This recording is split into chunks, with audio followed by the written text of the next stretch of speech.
სამართალდამცველებმა საქართველოში დიდი ოდენობით ნარკოტიკული და ფსიქოტროპული მედიკამენტების შემოტანის მცდელობა აღკვეთეს. სარფის საბაჟოზე და ქუთაისის საერთაშორისო აეროპორტში ჯამში ამოღებულია 400-ზე მეტი აკრძალული ნივთიერების შემცველი მედიკამენტი. დღესვე ბათუმში სამართალდამცველებმა კიდევ ერთი ნარკოდანაშაული გახსნეს. სულ დაკავებულია 3 ადამიანი, მათ შორის უცხო ქვეყნის მოქალაქე გივი კუჭავაგი ამბობთ.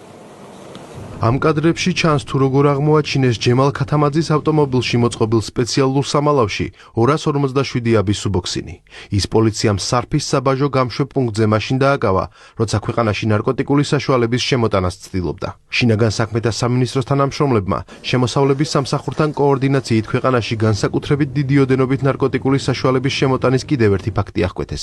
გიორგი ხალკიას ნარკოტიკები ქვეყანაში ქუთაისის აეროპორტის გავლით შემოჰქონდა. თურქეთის მხრიდან შემოსული საქართველოს მოქალაქის ავტომობილის დეტალური დათვალიერების შედეგად წინა საბურავის ზედა საფარში კუსტარულად მოწყობილ სამალავში აღმოჩენილი იქნა 257 აბი ნარკოტიკული პრეპარატი. რაც შეეხება ქუთაისის აეროპორტში მომხდარ სამართალდარღვევის ფაქტს, მებაჟე ოფიცრის მიერ ეჭვის საფუძველზე საქართველოს მოქალაქის რენტგენოს სკანერის დათვალიერებისას გამოვლენილი იქნა მალულად განთავსებული სხვადასხვა დასახელების ნარკოტიკული და ფსიქოტროპული საშუალებების შემცველი 169 კაფსულა. ბრალდებულების სამართალდამცველებმა ეჭვის საფუძველზე შეაჩერეს და დეტალურად შეამოწმეს.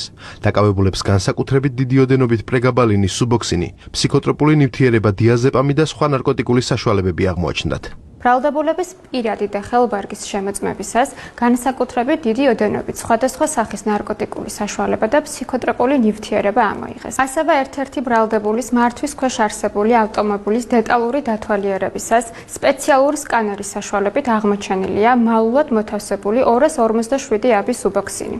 ნარკოდანაშაულის კიდევ ერთი ფაქტი გახსნეს სამართალდამცველებმა აჭარაში. დაკავებულია უკრაინის მოქალაქე. ამოღებულია სარეალიზაციოდ გამზადებული განსაკუთრებით დიდი ოდენობით ნარკოტიკული საშუალება მეთადონი. სამივე დაკავებულს აღკვეთის ღონისძიებად პატიმრობა უკვე შეეფარდა. ბრალის დამტკიცების შემთხვევაში კი 20 წლამდეან უადო პატიმრობა ემუქრებათ. შინაგან საქმეთა სამინისტროს შესაბამისი დანაყოფის თანამშრომლები ნარკოტიკების უკანონო ბრუნვისა და გავრცელების წინააღმდეგ საპოლიციო ღონისძიებებს უწყვეტ რეჟიმში განაგრძობენ. ნარკოდანაშაულთან უკომპრომისო ბრძოლა გამოცხადებულია. აქტიური პრევენციული ღონისძიებები საქართველოს სახელმწიფო საზღვრებზეც ტარდება.